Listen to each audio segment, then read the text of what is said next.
string it together a couple stops in a row to really get going. We missed some easy shots early in the game. They came out, firing away, making everything. And then once we dug down, got a few stops, we were able to get out and run, and it was a firestorm from there. You end with a season high in points. Brandon and Trey just absolutely on fire. What did you like best about both of their performances? BI was incredible. He dominated the game. He made bucket after bucket when we needed it. He was good defensively, and it was a great performance by him.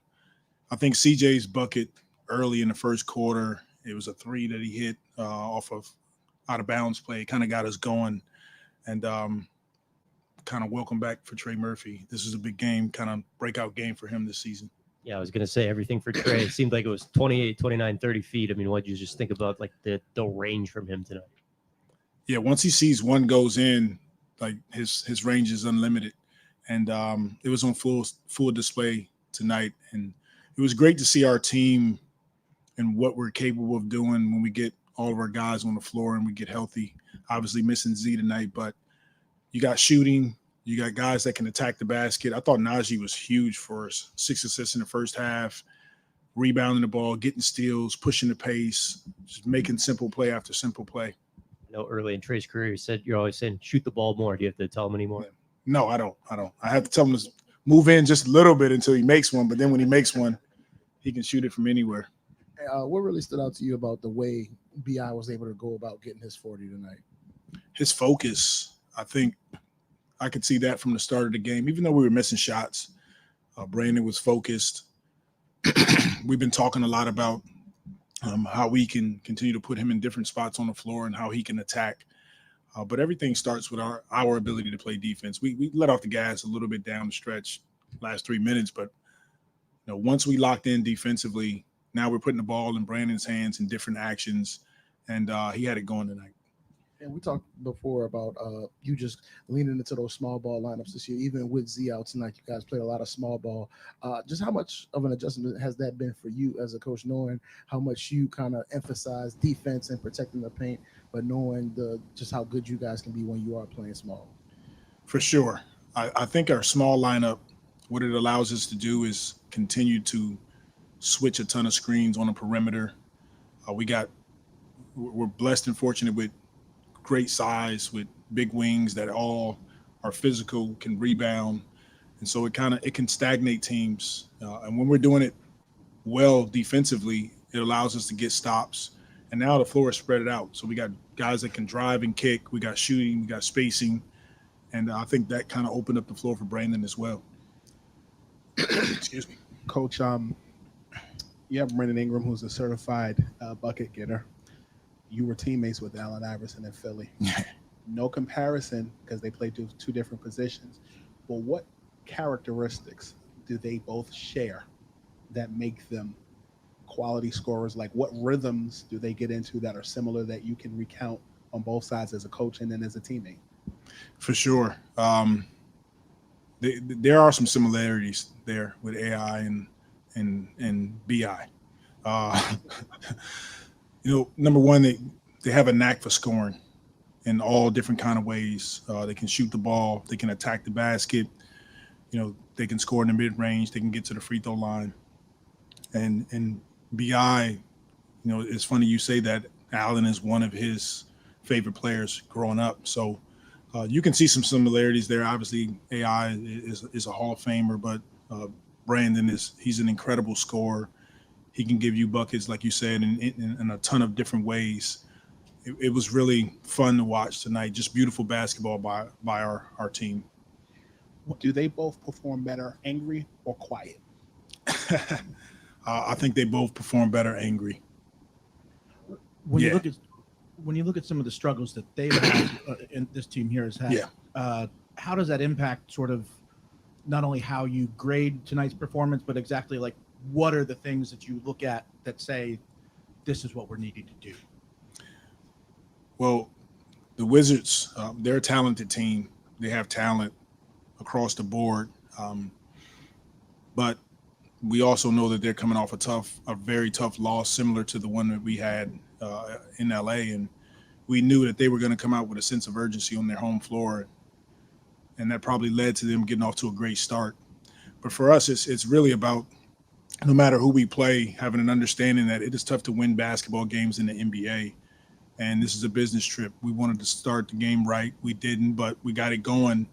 And then it's about finishing play after play. And I thought tonight we did a great job sharing the basketball, taking quality shots, having a low turnover game, which was important for us. And then we were sound defensively. Coach, pregame, you talked about needing Jonas in the paint with the absence of Z, even though that small ball lineup worked out so well. Jonas, a season high in rebounds. What did his contribution mean tonight? JV's been huge. He's been incredible all season long. Tonight was no different. He came into the game and dominated the boards, which once again he's kicking out to our wings, guards, and we're attacking. He was good defensively for us, and then we tried to throw the ball down to him a bit in the post. So we know what we're going to get from JV pretty much night in and night out. And tonight he had a huge night rebounding the ball and another double-double. And last year, the majority of the games when Z was out, you started Trey in that spot, and tonight it was Dyson. Was that a situation where you just want to keep Trey with that bench unit and just allow him to get a rhythm with that group, or I guess what kind of went into that decision? It was more about That's a good looking question. at the numbers when Dyson has started. He's been really good with that group, and I thought he was solid again tonight, him and her, but we didn't get off to a great start with that group. And then once we put Trey, Najee, Jose in the game turned for us. And, we'll continue to look at it. And obviously, we want to be healthy and whole, but we know Trey is more than capable of being a starter on this team. Okay. Thank you, guys. All right, man. For all things Pelicans, you're now tuned into the Pelican Postgame Report. Much love to the flock. Appreciate each and every last one of y'all for being in the stream. This one's called The Pelicans Make the Wizards Disappear, baby. 142 to 122. And listen, this was definitely a Harry Houdini type of act. Washington had a little gumption early on in the first quarter. Pelicans then kind of closed it out. And then the rest of the game they ran on this team, man, putting up all kind of big numbers all over the listless Washington Wizards. I'm about to call them the Bullets because they got messed the hell up in this one. But anyway, shout out to the fam. Appreciate y'all being in the live. Please feel free to hit the like button, hit the subscribe button. By all means, feel free to share the show on your social media feed. We up in this thing, man. Shout out to the fam, man. Big Q, DC, Lexxah will be chiming in a little bit. Hey, man, DC, tonight, the Pelicans, man, we knew this team had some offensive game, not much on the defensive side, but the Pelicans did whatever they were supposed to do to just mush this team out, man. They beat them by 20 points. I mean, they were Ingram, B.I., Bell, CJ, Najee. They all stepped up in the big way to get the dub, bro. So early impressions of the win. Good team win. Game started real flat, man. It's real boring. The beginning of the game, the lineup going with Dyson Herb didn't get it done tonight. Defense was missing, man. That was a weird thing about this game. You see B.I. had the number, CJ cutting up, then Trey, started getting it going, and I'm looking at the scoreboard. I'm like, how the hell are we only up by 8? All these dudes shooting about 50, 60%, but we ain't play no defense, man. But somewhere in that third quarter, they started to clamp down and finally pull away, along with Trey hitting probably 3 or 4 3-pointers from the parking lot back to back. And it just shows you a little glimpse into what this offense can be. No matter the defense they're playing against. Zion showed you that against the best defense in the league 2 nights ago. So they dropped 142 tonight, man. It honestly, they did their thing, but it could have been a lot worse. That's the weird thing about this game. It's a real weird game. We were up pretty much the majority of the game after overcoming that deficit in the first quarter, but it just didn't quite feel like it didn't feel like the score was what I was looking at. Like, you looking at them and you would think they were up by more, but it was only like 10.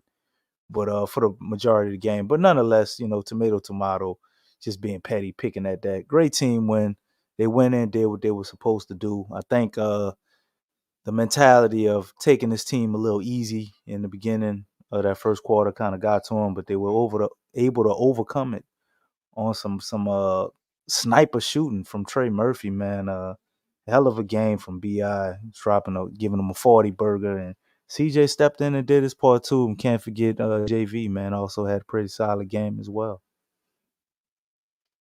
Yeah, listen, you're absolutely right. They did start off kind of flat, but then they picked it up, man.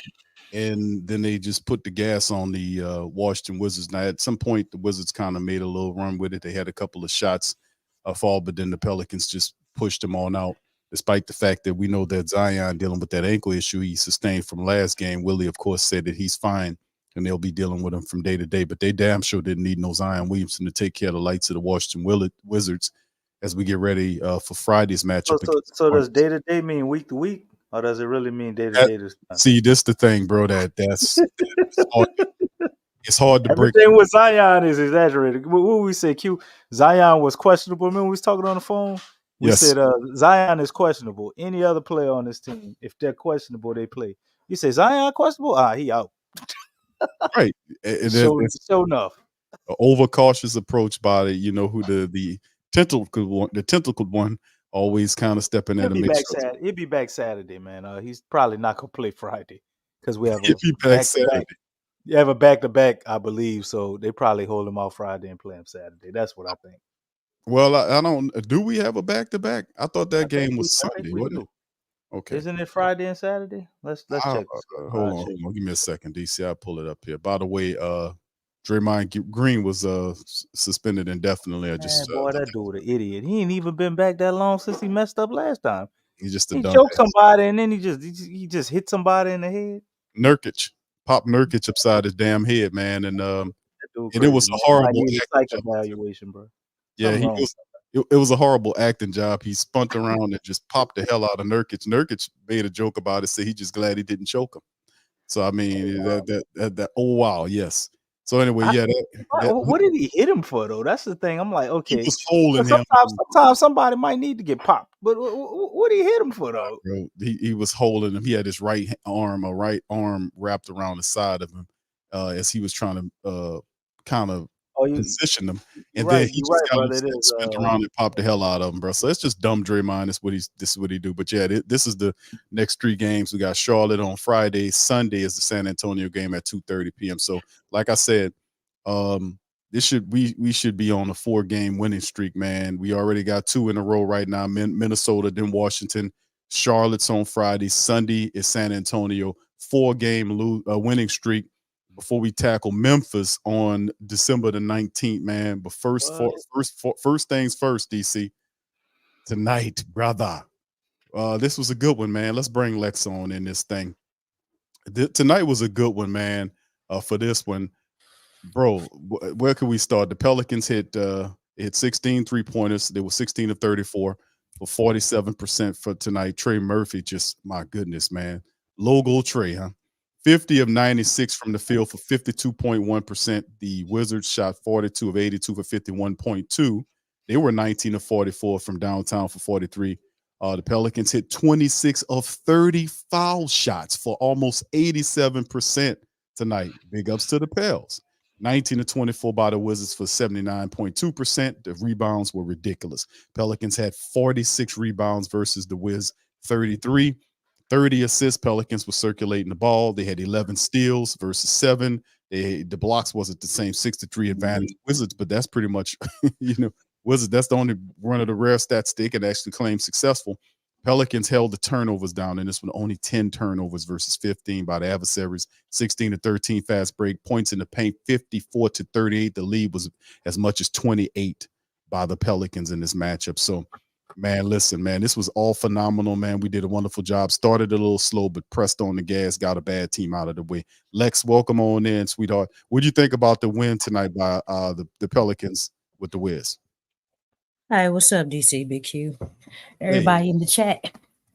Yeah, it was a blowout. It's a game the Pels were supposed to win. So, I mean, I'm pretty sure we've all heard the record between Detroit, the Wizards, and the Spurs right now.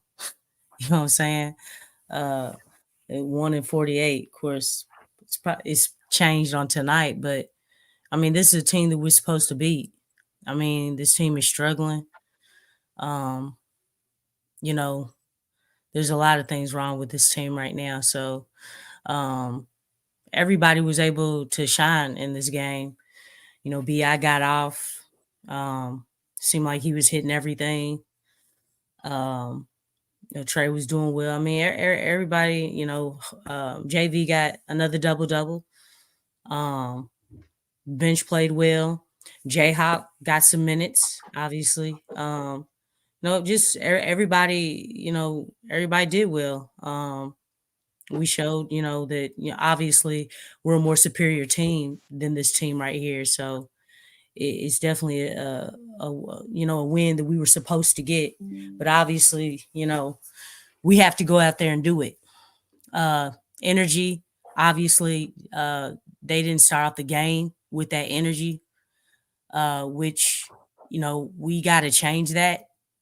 And I don't like to, always be critical about something, but again, like that's one thing that has hurt us against better teams. So even with these teams that we are supposed to beat, we still want to come out with that energy, because again, it's not just about, the teams that, that we're supposed to beat, but it's about building something way bigger, strengthen our winning mentality, and being able to stand against, when we're battle tested.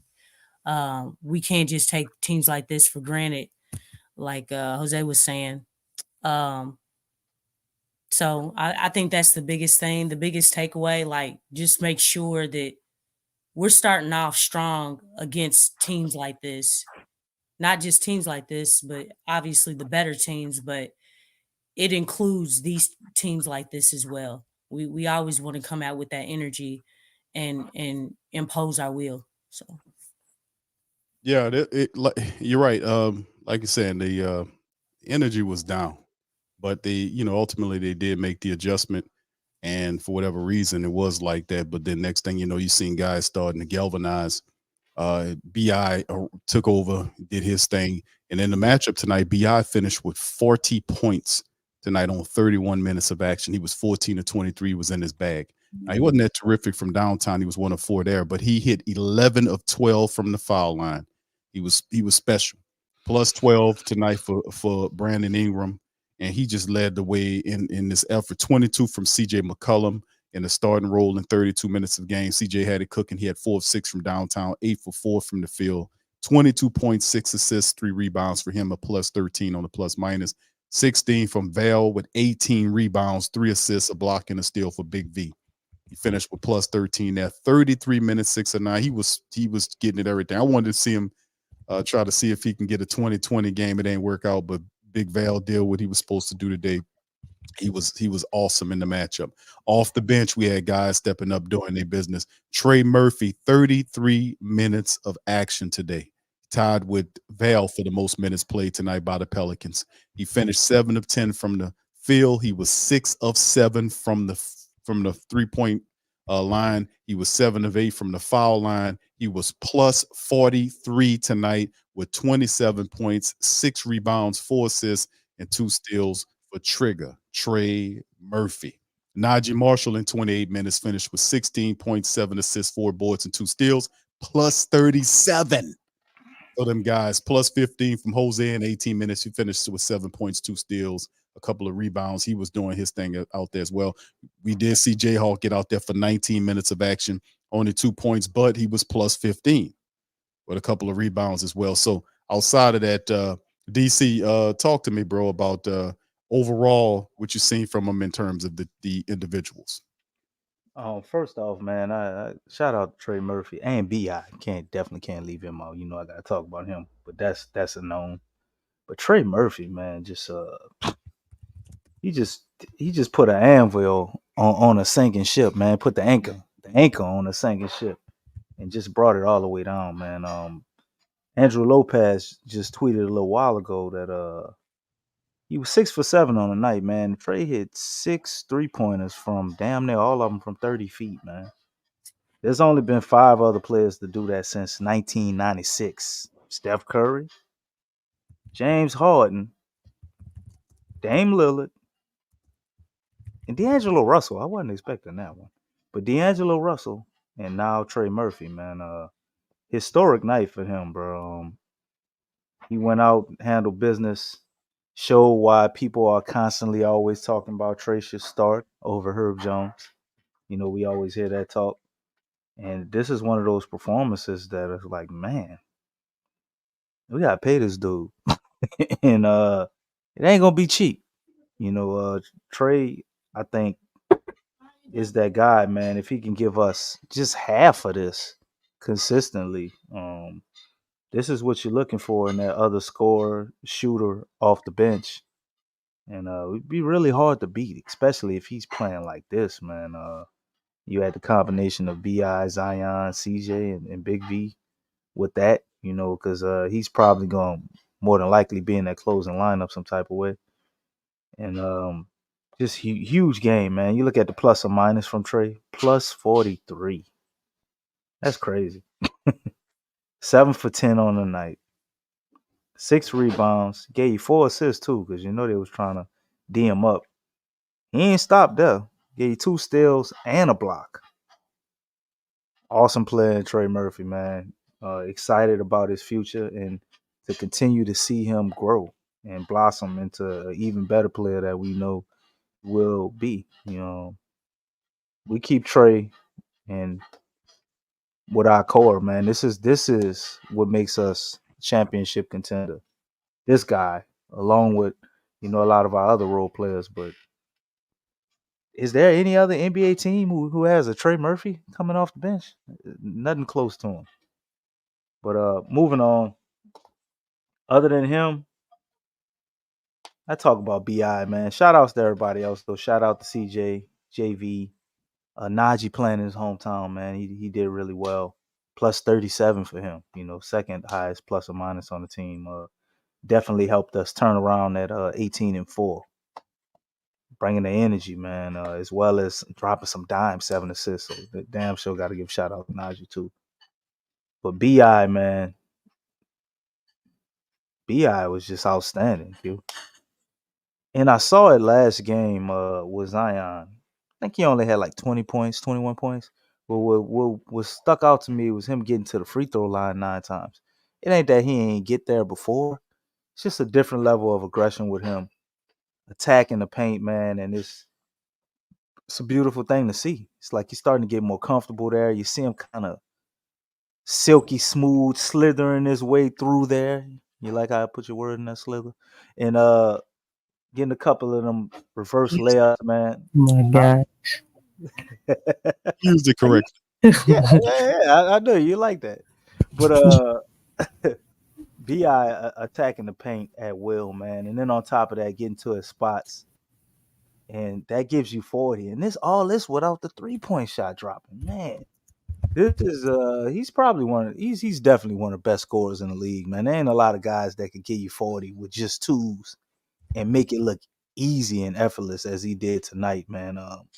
Then the other thing would be he played 31 minutes, and the last few minutes he came in the fourth quarter, I guess, is just basically so he could get 40 because he was pretty much done. Once Trey dropped all those threes, we didn't even need to put BI back out there, but I guess we wanted him to go ahead and get his 40, and you know he deserved that. So if that's what he want to do, come on back out there. But he did pretty much all this damage in 3 quarters, man. A little selfish tonight, only 3 assists. He wasn't attacking the boards, putting it all into the offense, only 2 rebounds. Got 1 block. And then the other major stat for me, because I constantly mention it with BI, man. It's like, man, he got to cut those turnovers down. Well, he was shaking and baking tonight, man. Them handles look pretty damn good tonight, man. Only 1 turnover. 1 turnover tonight. So he took that personal, all them the BS travels they gave him, the 4 turnovers the last game, and really went out with that mindset to attack. And I think he was eyeballing that schedule Q that you talked about and us getting on a winning streak. BI definitely was playing like it tonight, like as if they want to get this team on the right track and start stacking some wins, man. Let us see it. Zion out of the way with the ankle issue. Is BI time to cook? He stepped up to the role, gave him 40. DC second quarter, 47 points in the second quarter for the Pelicans in this matchup. So a lot to be happy about in terms of them moving forward. 2-game winning streak we currently on, family. We got 2 more games before we see Memphis. I think Tuesday of next week. We got the Hornets Friday and the Spurs on Sunday at 2, somewhere around 2 o'clock, around that tip off time. Totally winnable games for the Pelicans. Stay serious, handle our business, and we should be able to get that. Next time we see them Grizzlies, it should be like 16 wins for the Pelicans, man. So, man, that's pretty good. Lex, you want to add something before we jump to the Charlotte? Oh no. Okay, cool. All right. Let's move and jump right to the next matchup against the Hornets coming up here. Of course, we know Hornets on a 2-game losing streak. The last 2 games they lost to was to the Heat. So they're 7-14, 4-8 right there. Ball is obviously, I don't think he's back in this game. Matter of fact, is Lonzo not Lonzo, is he's out right now with that ankle that was bothering him on last season. He messed it up pretty good. I thought it was his knees, huh? No, it was his ankle. Yeah, but he's out indefinitely though. It's pretty bad. They were saying the man couldn't walk upstairs and all type of crazy stuff. What's up with these ball boys with these injuries, dude? Good Lord, man. What's going on? Well, he's wearing them Pumas, and his other brother was wearing them Triple Bs. Yeah, so, but his father said I think his daddy had him working out on too much concrete, bro. Them ball boys had a lot of miles on them before they made it to the league, apparently. The only one healthy is the one that can't play. So, I mean, that's just what it is. Damn. He no ball. He can't play. So, I mean, it is what it is, man, with that. Well, he can. I mean, he probably better than the average guy. But the thing is, as far as just in the NBA, his speed, there's guys that have his skill set and they're faster. His speed kind of hurts him. Where is he at in China? I think last time I heard he was in the G League. Okay. I heard he got married too. So. Okay, cool. All right. Sorry, man. I was like, what's up with the man? So the biggest news for him is he got married and went to the G League. Hey, the thing, brother. He might be never stole them sunglasses, man. He shouldn't have never stole them sunglasses. It all went downhill once he stole the sunglasses. Yeah. That's what it happened. Yeah, it really is. That really hurt him. That's sad though too. That's an international like crime right there. Don't nobody want to deal with that. It's such a small thing to destroy your whole career. Should he have done it? Hell no. Like, is it wrong? Yes, but like you stole a pair of sunglasses and that's what stopped you from getting millions of dollars in the NBA. That's crazy. He's still in the G League, DC, so it's still a chance for him to get back to the NBA. It's over, Q. His daddy over there mouthing the Detroit Pistons of all teams. But he mouthing the Lakers, bad mouthing the Pelicans. I don't think he said nothing bad about Charlotte yet. I'm just glad not a Detroit Pistons. They're a horrible franchise. So, man, nobody don't want to deal with that headache.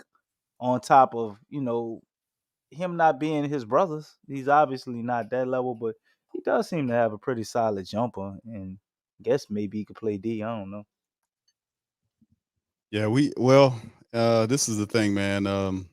We got Dyson Daniels, so I mean, there you go, man. That's all I can say. And Dyson is playing, and his defense is off the chain, and his offense is getting a little bit better. So I don't know how you transition there from. I just want to just throw that in there.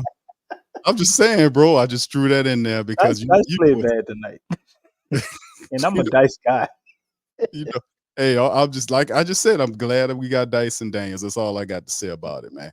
Okay. All right. So anyway, here's the statistics on the screen right here, family. The season stats right now between our Pelicans and the Hornets, as you can see, stats and rankings right there, DC and Lex, and not too many. Well, you see from as far as Charlotte's top 12 field goal percentage shooting at 47.5. They got in terms of 3-point shooting percentage, they're a top 10 team with just over 37% shooting there. Free Foul. throw line too. So they're doing okay in terms of that. But this team is not it's a dysfunctional team as well. They have some dangerous elements to it. But once again, this is a game that the Pelicans should be able to kind of knock this team down and keep it pushing. Even the matchup indicator agrees with me on that, giving the Pelicans over 65% to beat the Hornets in Spectrum Center. So we'll see this team on Friday. Our team 14-11. Theirs is 7-14, going the opposite way. They're not very good at home. 4-8. They're dealing with some issues. How do we get the victory, Lex? Let's start with you. Well, definitely the same thing as far as with this game against the Wizards. Got to come out with energy. Need to start off playing from the jump. We don't want to take this team for granted. They are at home, and yeah, they're going through ups and downs. They're without their star point guard, but they still have Terry Rozier, and Terry, he's got a lot of dog up in him. He has a lot of fight, so it's not going to be easy. I think this team has been a nice challenge for the Pelicans in the past. But I think this is the first game playing this team, right? That's right. This year. So, I mean, we definitely need to come out, play with a lot of energy, and play with a lot of pace, and really put them on their heels. This is a team that we should be able to dominate, but it all depends on if we're coming out with the right energy, the right mindset, and ready to win, because this isn't the only game that's going to be like this. I mean, this is going to be all December. This month is the easiest schedule for the Pels. So, I mean, just like the Wizards, I mean, it's a game that they should win. They just got to come out right. I don't know if Zion is going to be in this game, DC. You was joking about. Well, he may play if we play Sunday, because if it was a back-to-back, it wasn't going to happen. No, I mean, we'll see. But that it's the extra cautious approach. I know we got our physical therapist, but I don't know if she still has to wrestle with doctor. Does she travel with the team? She does. I won't say we might have to campaign for that. If the physical therapist isn't traveling with the team, that might be part of our road woes. I wonder if she was at the game tonight. Maybe that's why we won. Well, I the way I see it, man, is that like we just talked about. Lexxah mentioned this is a pretty, I guess it's easy a stretch for Pelicans with games they should win. The team, I mean, Zion's not there, but the way BI's playing, Trey Murphy, all of our guys are there. So, I mean, even shout out to Matt Ryan, man. He has some successful surgery right there. So, I mean, hopefully we'll get him back down the line. So, I mean, in the end, the Pelicans have more than enough to deal with a Charlotte team. No disrespect to Charlotte. We know I got their season statistics up there with Terry Rozier right now. 23.6 points, Bridges with 20 points a game. There's Hayward there, still playing with 15, still sucking up NBA checks. Gordon Hayward, my goodness, 15 points a game. Brandon Miller, 14.6. PJ Miller, PJ Washington, he's showing that he's doubtful. I said PJ Williams. PJ Washington, I don't know if he'll play in this game. They got his injury marker as double D, doubtful. I don't know if he'll be playing in the matchup. We'll just have to monitor that. So in the end, my goodness, whatever happened to Book Night, man? Goodness. But anyway, outside of it, I just think that we dodged the bullet on that one, huh? Dude, either that or he's not in the right system, man, doing what he do. But they made some good bets. I do like Mark Williams. I think he's a pretty decent big. Yeah. But outside of all that, man, this is another winnable game for our Pelicans, man. We have to take care of business and beat this team just like we took care of business tonight against a really Washington team that just don't have very much outside of a couple of players, man. So this is another win for us, man. And then we keep it pushing, man. That's how I see it, man. Y'all, Lex, DC, what else you guys got to add on top of that, man? I don't know why they being so vague about LaMelo Ball and his road to recovery from this ankle sprain. It's kind of weird. But they don't even list him as if he's not playing. Is he playing? Well, he ain't played since I I don't think think he's 26 though, so he well. should be. Nah, he's hurt right now. I Yeah, Yeah, this mean, he's out. I think he was in like a boot or something. Like Oh, he's he's in a not. boot. Yeah, like his ankle's pretty jacked up. Like Man, all the, he both of them he got needed tore up help. ankles. He needed help getting off the court. And I think that might have been against Miami or the Knicks or one of them. But yeah, it was pretty bad, man. He was rolling over. I mean, he was Yeah, going didn't he have through. a wrist issue or something before that? I think he came in pretty healthy. Like he was Okay. good to go. Well, this is another team, I guess, similar to the Wizards. Honestly, they're very similar to the Wizards, but they're way more talented, man. This team that's not really playing well right now, dealing with a lot of issues, injury issues. LaMelo Ball is the engine that makes them go. That rookie Brandon Miller, we have a lot of high hopes for him. He hasn't quite taken off yet, but I mean, he is averaging like 14 points. You got Mikal Bridges trying to get back in the groove after being out all of that time last year. And they're just a team kind of, what are they? They Miles. don't really have an identity. You don't really know what they are without LaMelo Ball. I don't think they have a philosophy to really win games without him. And as long as he's not there, playing a team like the Pelicans, man, this is a team we definitely should beat. But you still have to cross that mental hurdle. Are they looking at it like, look how we played tonight? And Herb Jones said something interesting before the game. They asked him about the road woes, and he said, "Oh, everybody struggles on the road. I don't think it's a big deal." What?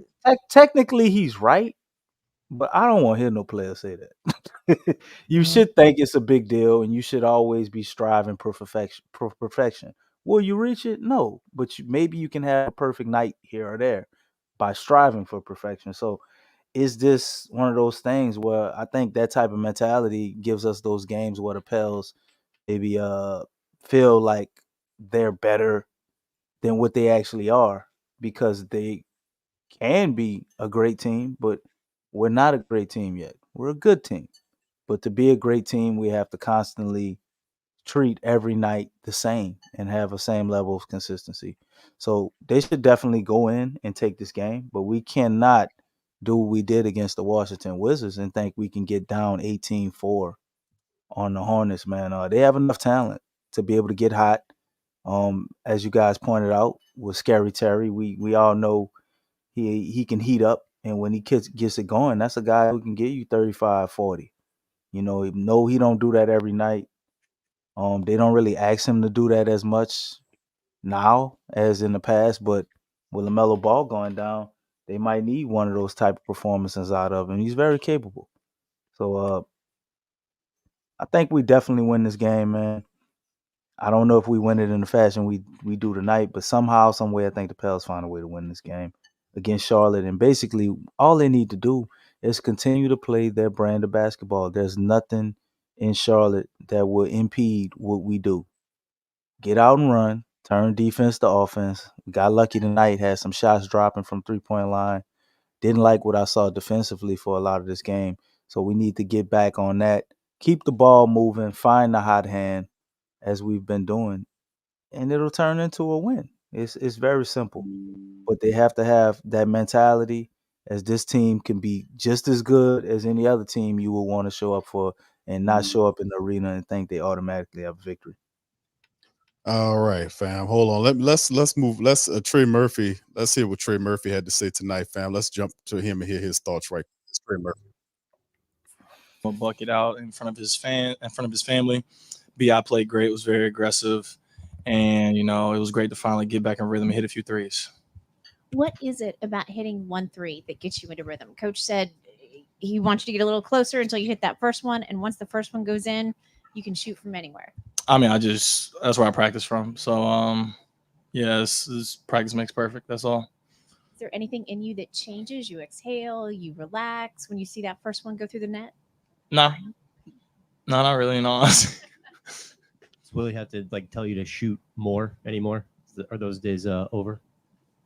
Not necessarily. There's a few times where he might say I should shoot it. He might say I need to get a little closer, but in the game, I just see the rim and just shoot the ball from where I am. You guys putting up 142 at a night where you didn't have Zion. What does that say about just the depth and the talent on this team? We got a lot of guys on the team that can put the ball in the basket and contribute to winning basketball. And I mean, it's a byproduct of that. We just got a lot of guys. And y'all been playing a lot of small ball, especially since you came back. What have you kind of seen with those lineups that have allowed y'all to have so much success? Our biggest thing is rebounding in those small ball lineups. When we go small, in the past, we have had trouble rebounding, but this year we've been a good collective in gang rebounding, as they would call it. And it's definitely helped us a lot playing those small ball lineups, because that's like the only, problem that we had playing that lineup was that we weren't able to rebound. And so now that we're rebounding the ball, it's hard to stop us. And y'all made 9 threes in that second quarter. There were a bunch of games last year y'all didn't make 9 for the whole game. What did you see? Whatever you seen, just the way y'all have progressed, being able to shoot the ball this year. Yeah, no, it's just an emphasis, really. Coach Borrego came in and he was saying we need to get a lot of threes up, and it just helps our offense. We got up 34. We still didn't even make our goal. Normally we want to get up 43s, but it still was a very productive night. When you make 16 or 34, it's not really much you can do as the opposing team. I'm about to say I hit almost every single point. So You did. I had to switch it up because you did so many points. We gotta go. All right, Trey Murphy, y'all. Trey Murphy dropping a little science there. Trey Murphy. Boy, that kid can shoot, man. Trigger Trey Murphy. AD called him Logo Trey. Logo Trey. How about that one, man? So, man, that was good to hear from him, man, and how he did, man. Boy, we got something going on good right here with the Pelicans, man. We just need to stay healthy and keep on pushing on through here, fam. So I'm going to let Lex and DC give their parting shots before we get ready to leave. But one of the family members mentioned an arena, man. Kevin XQ did you heard about KC and I can't believe Washington trying to give that sorry ass team whatever. But it's time about moving them. They trying to Virginia, move them to Virginia. Oh well, moving them to Virginia. Do you think that'll help them win? But anyway, I just think that Washington is a dumpster fire. They've been a dumpster fire for a long time, man. So just bad ownership. But the Smoothie King Center, is it time to build a new center? But the Smoothie King Center, it's not going to happen, fam. I mean, I'm just going to keep it a buck with you right now. The Pelicans haven't really done a damn thing to earn that building.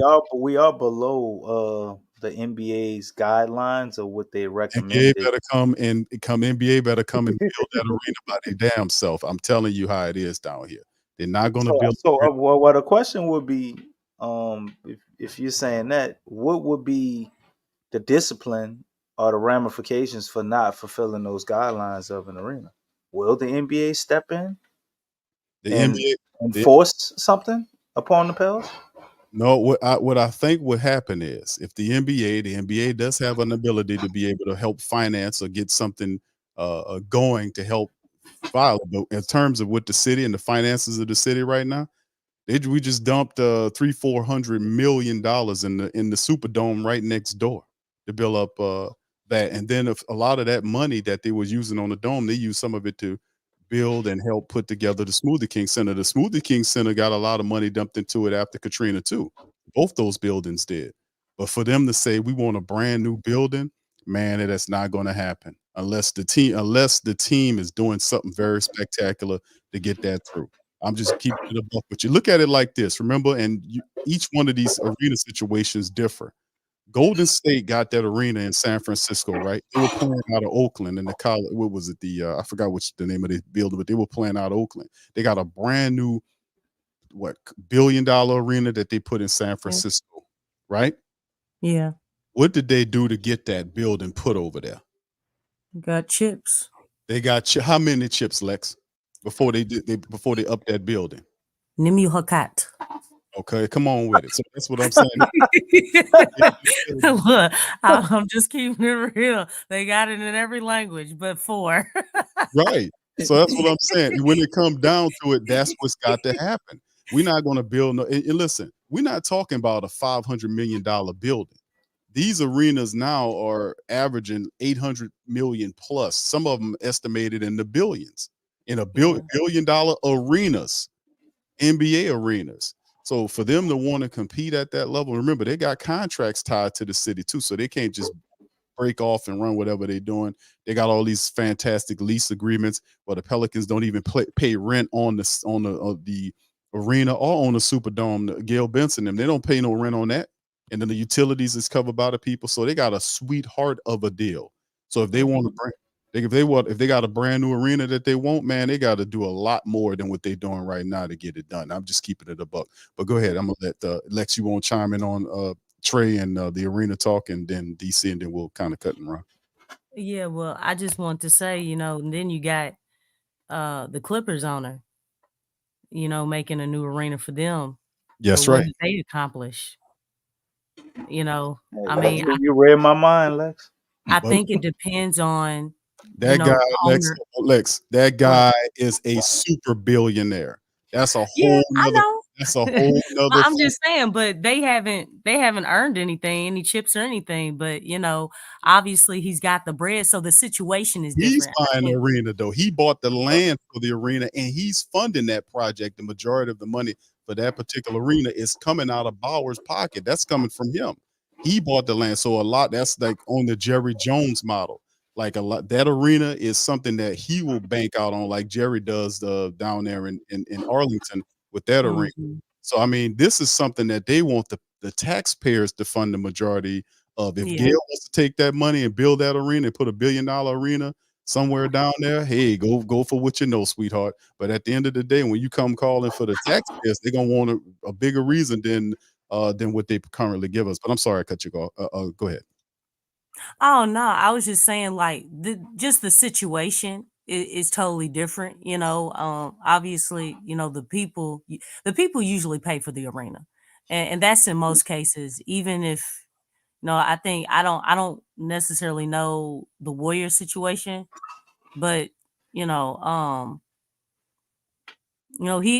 does have a lot of money, but the Clippers, they haven't won anything. But I do understand like he does have a lot of money and he's coming out of pocket with that. So I just think it depends on the situation of the owner and the community and then the market as well. So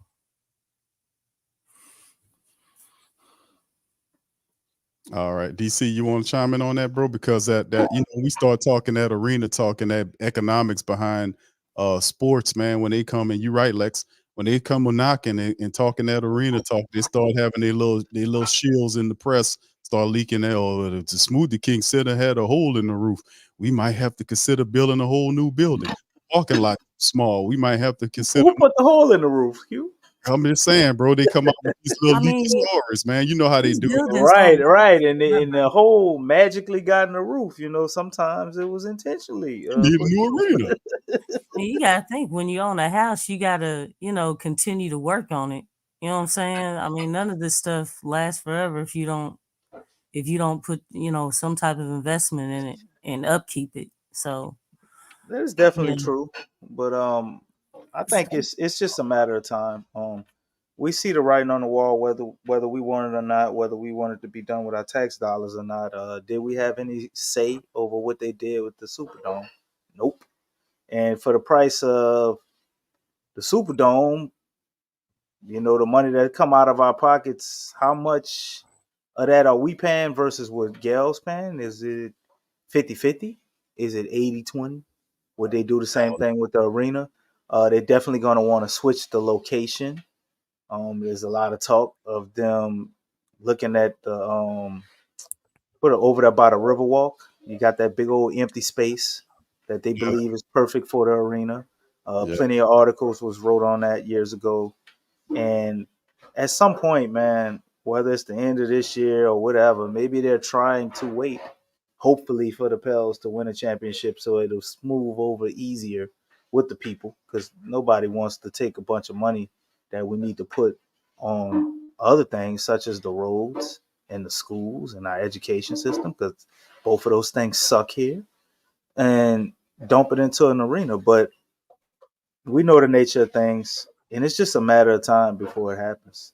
I don't see it happening as soon as next year, but I say the next 2 to 3 years. I think they definitely will do it. Those mandates from the NBA will make it easier, or another excuse. Maybe we get, like you said, another magical hole in the roof. They had the Smoothie King letters blanked out. They had letters missing and not lit up for the longest, looking all ghetto and project. So they obviously haven't been putting money into that arena. It hasn't been a ton of renovations.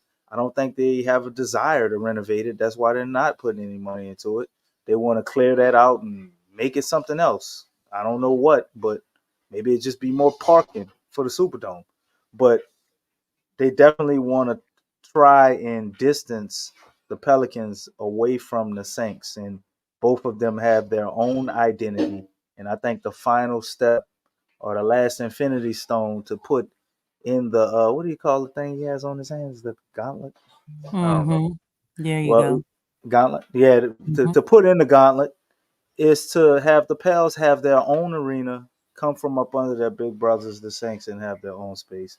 Whether we want it or not, man, it's happening. So I ain't happy about it. I don't think nobody here is, because I don't really think it's necessary, especially not now until the team is generating that type of revenue where it could pay for its own arena, a la the Warriors. That's the perfect blueprint for it. Franchise went from being worth what 200-300 million dollars. I think Gilbert Arenas and them on their podcast, I listened to something on that and they were talking about it. To them having Steph and winning those rings, now they worth 8 or 9 billion. But yeah, go ahead and make an arena. I think they're either number one or number two as far as revenue.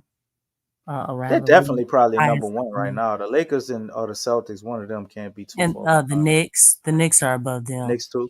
The Knicks are above. They're above the Warriors. No, I don't know if they're above the Warriors, but I know they're above Boston. Really?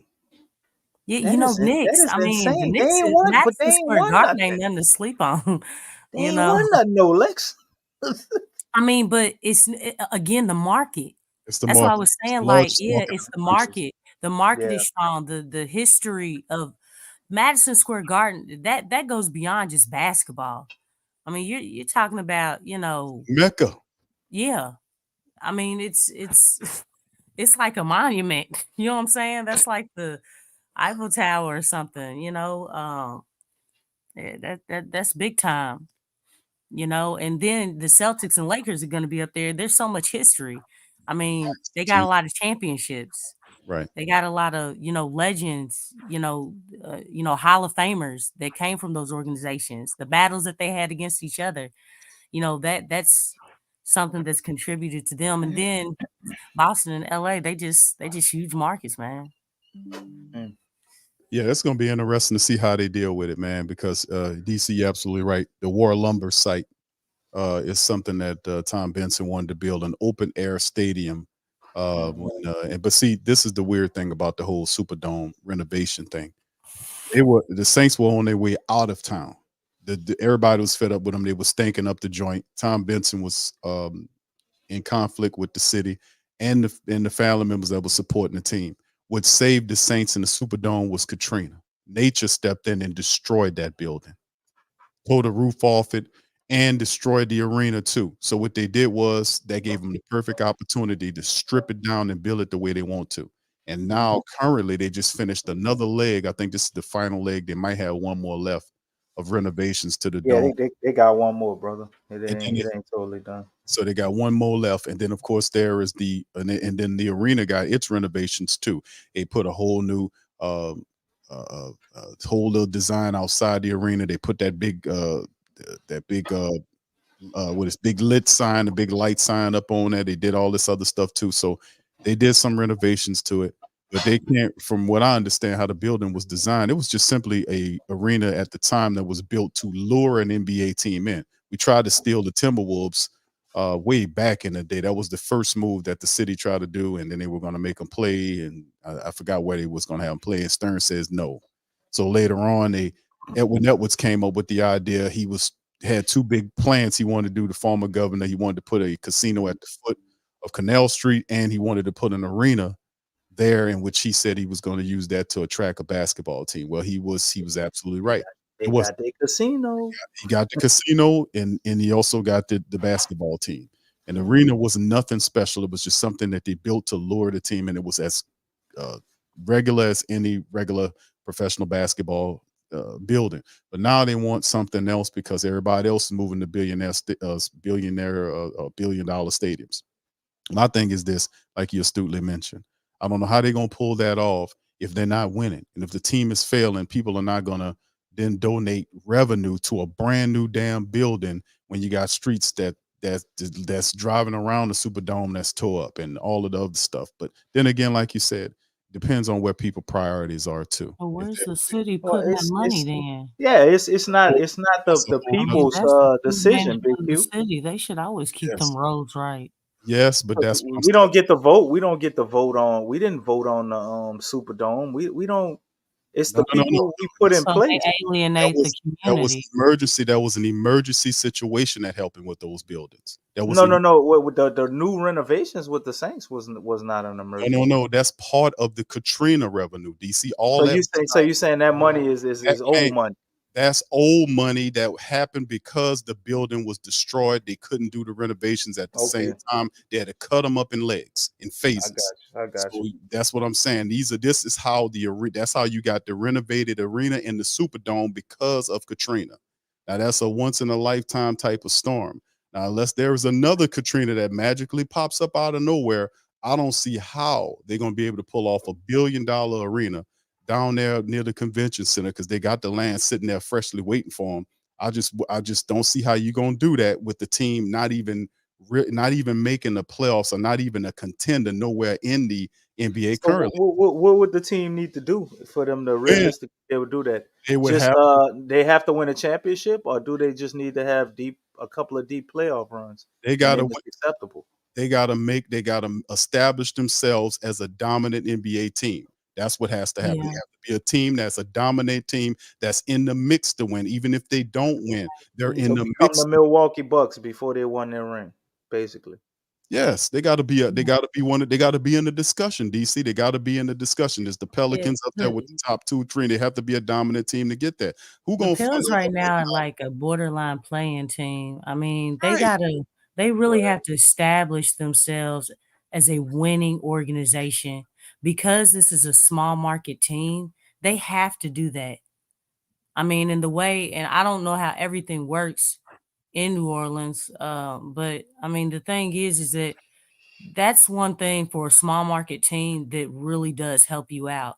Like you have to convince the community, convince the investors, convince the owner that, hey, this team is worth to really make that huge investment in. And it's not going to be in vain. You know, people want to see a return. You know, look at the fans as far as how long, the fans have waited for this team to be a reputable team, and it still hasn't arrived yet.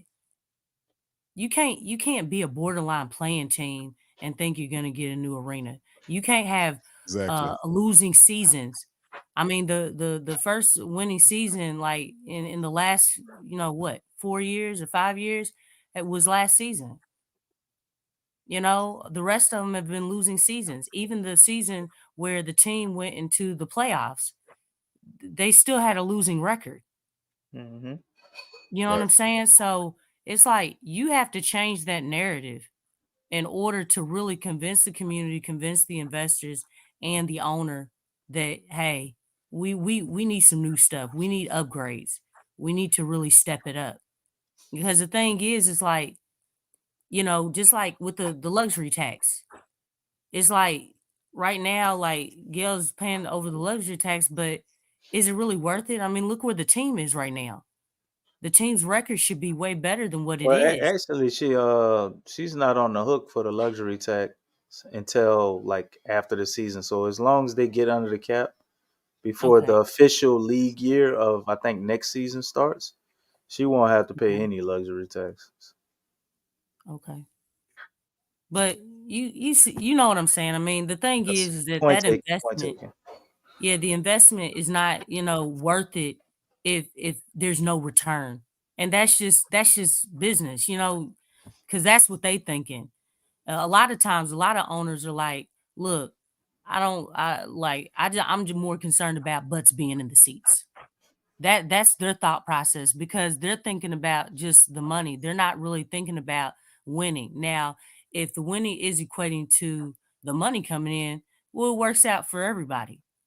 But if you're able to fill those seats, put butts in those seats, they're good. That's how a lot of them usually think. So I mean, it just the worth has to be there. This team's got to really step it up. I mean, it's easy for the Saints to say that with the Saints because they've won a championship. You know what I'm saying? Like when Drew was here. So I mean, they got that under their belt. That's in the history books. So they just got to step it up. That's it. I mean, they step it up in a big way. Hey man, things can change in the season if you win a championship this year. You never know how it can change. Yeah, I agree. Y'all, that's great points, man. Shout out to the fam, man. Appreciate y'all slipping that little arena point in there on the back end of the stream, man. Like, and they want to know about viability. While y'all was talking, I did some research on it. And they talked about the lower bowl section of the arena is the smallest in the NBA.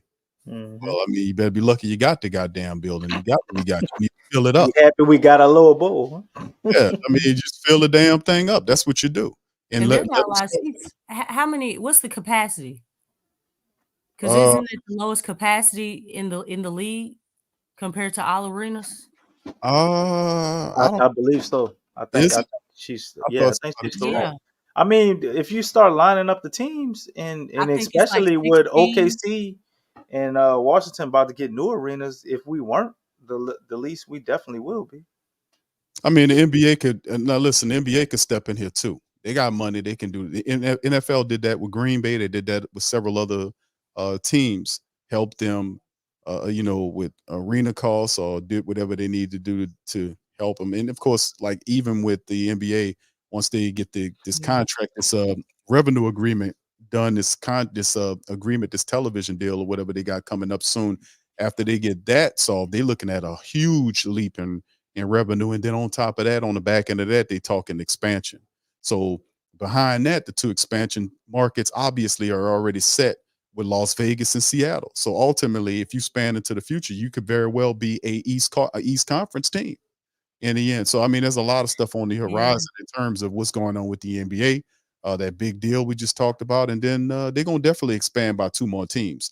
Seattle, they're going to give them the Sonics back, and Las Vegas is going to get the team. That's what all this in-season tournament junk is with Las Vegas. It's crazy how it is. Silva is like totally different than what Stern was. Stern didn't want nothing to do with Las Vegas. He didn't like the air or the smell of Las Vegas around his NBA. Silva took him right to maybe he didn't like the mob, kid. I mean, dude, he took them right to Las Vegas, man. And just like with everybody, Las Vegas is now they have a pro basketball team, which is, Aja Wilson. That's one of my favorite basketball players, female basketball players. She's awesome. Awesome. And then you got them, they got the Raiders over there, and then they got T-Mobile Arena, which is where the new NBA team is going to play. So yeah, expansion by two. And like I said, just a little brief span. But anyway, with that happening, this team really needs to step it up, man. I mean, you can't have new team. Look, other teams around the league getting new arenas and then new expansion teams, and they already a step ahead of you. It's gonna change. The pressure's on them, though. It's gonna have to change because I think the Pels do have the lowest capacity. So even if the arena is packed, it still doesn't amount to any other, other of the arenas that are full to capacity. Because I mean, it's like 16,000 or and some change. I don't know, something like that. But that's not good, man. I mean, they got to change that. I don't know who it is, but everybody. But first, it starts with the players, the team. They got to change that, man.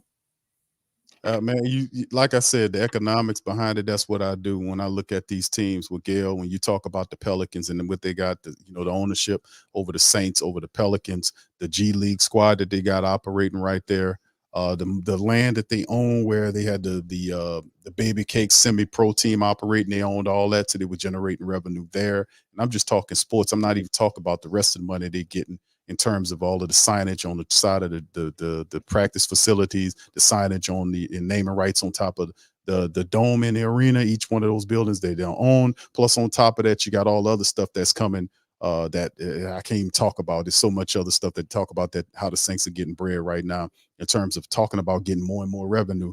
Man, listen, the NBA can step up and they can do this. They can operate and help Gail finagle a deal to be able to put it together where it don't hit the taxpayers hard. You know what? Big that's what they do. That also made me think. Hold on, I'm trying to think of his name. I just had it. Garrett. He a big dude. He plays for Cleveland. Oh, Miles Garrett. Browns. Miles Garrett. Is that his name? Yeah, Miles. Yeah. Okay, so he like has some stake with the Cavaliers. Right. And I mentioned that because it would be interesting because I'm starting to see a lot of players, put in some type of investment in, in the team. But I wonder if that's something that Drew Brees ever thought about, because that would be great, to have, ex-players that have played for, in the city to actually put up something, you know what I'm saying, an investment or help out in that regards, because you see other players doing it. They actually had a list of people who are starting to do that type stuff.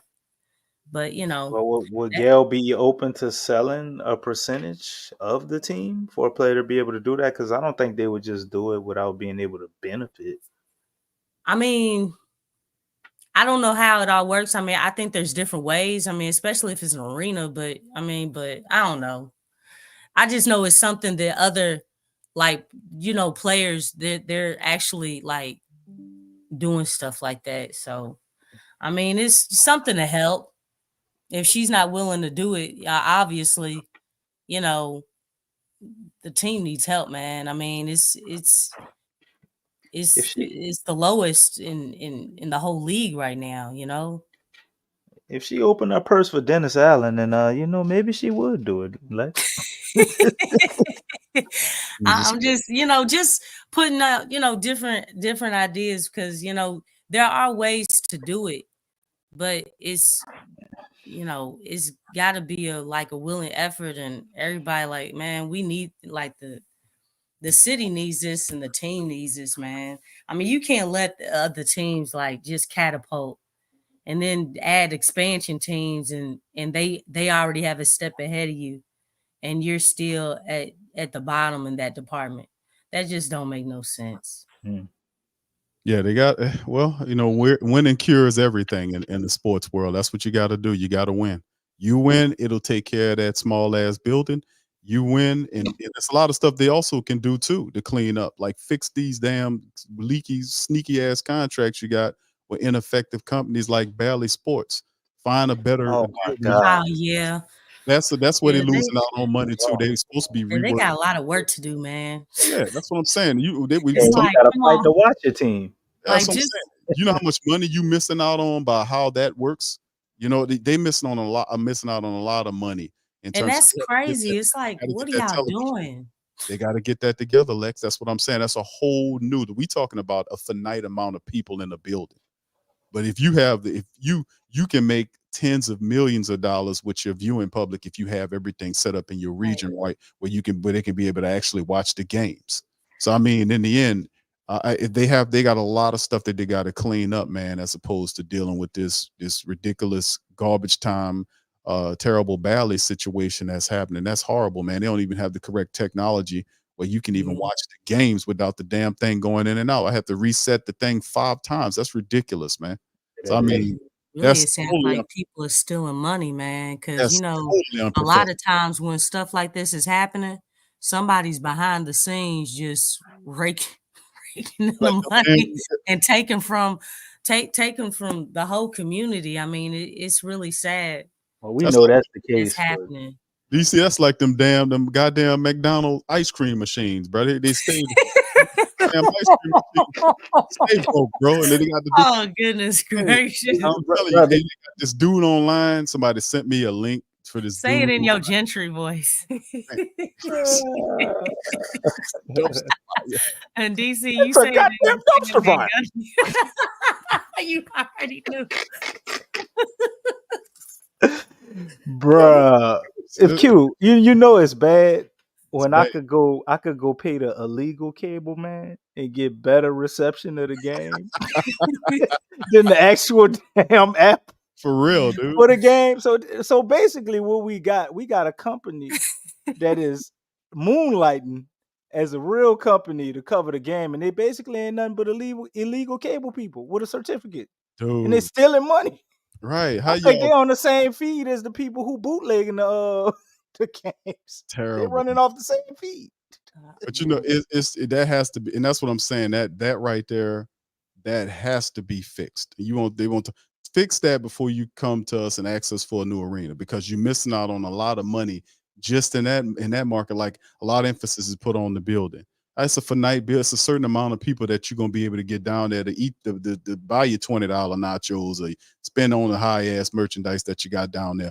But in the end, if you're missing out on triple the amount of money with these television deals that you got going on. So they're working behind the scenes. They're talking about 10 games that they're supposed to view on regular television. They're trying to make a deal with Channel 8, I think, down here to do at least 10 of the games because of what's going on with the Bally's thing. But I think this is the last year. But yeah, that needs to be cleaned up, and they need to be able to have it set where they have a regional situation that's a lot more reliable than the garbage that Bally Sports represents. It's a total flawed product. It's ridiculous. It's sad, and it's shameful.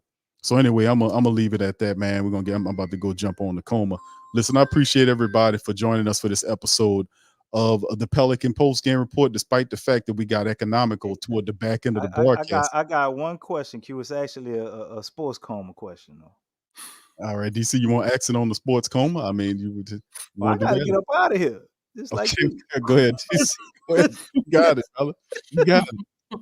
You got the flow. Is it true that an inside source came out and said, no matter what happens, the Saints will not fire Dennis Allen? I don't know nothing. Tune in on the next episode of Sports Coma. DC, hey, listen, man, that ain't up to them. I'm telling you.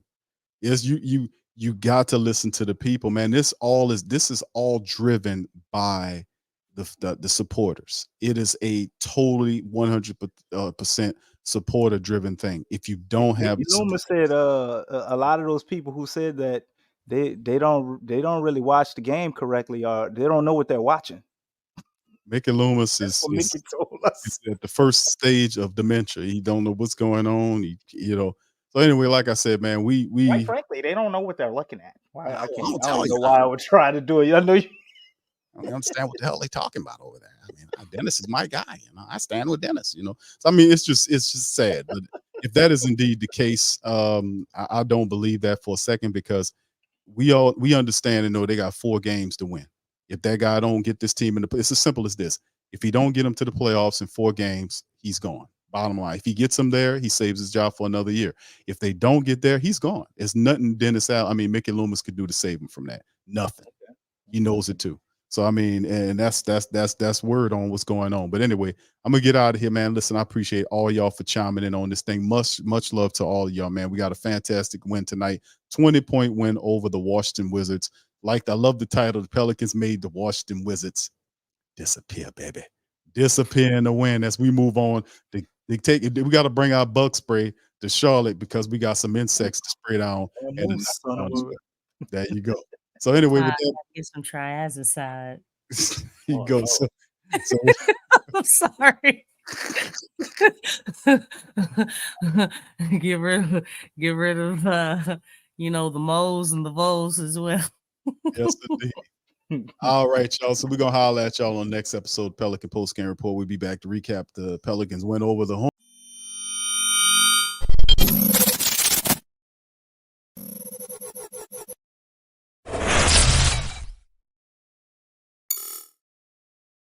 right, the Pro Shop is the platform's store where you can go and buy all the latest merch to support the platform. Available at the Pro Shops, we have dozens of hundreds of products available for you and your family. Unisex tees for men and women, hoodies and sweatshirts, tank tops, kids and baby items, long sleeve tees, mugs, pillows, wall art, bath bedding, face masks, phone cases, stickers, bags, fanny packs, socks, hats, and many other items. Please feel free to check out the Pro Shops. The link is in the description section below. And remember, it helps the platform continue to grow. So check out the Pro Shop and Who That too. TheWhoThatDaily.com. That's right, TheWhoThatDaily.com. Your one-stop shop for everything New Orleans Saints, New Orleans Pelicans, LSU Tigers, even the top flight boxing news. So if you're a Who That and you're looking for a place to stay up on your team, TheWhoThatDaily.com is your site. TheWhoThatDaily.com for the sport Who That in all of us.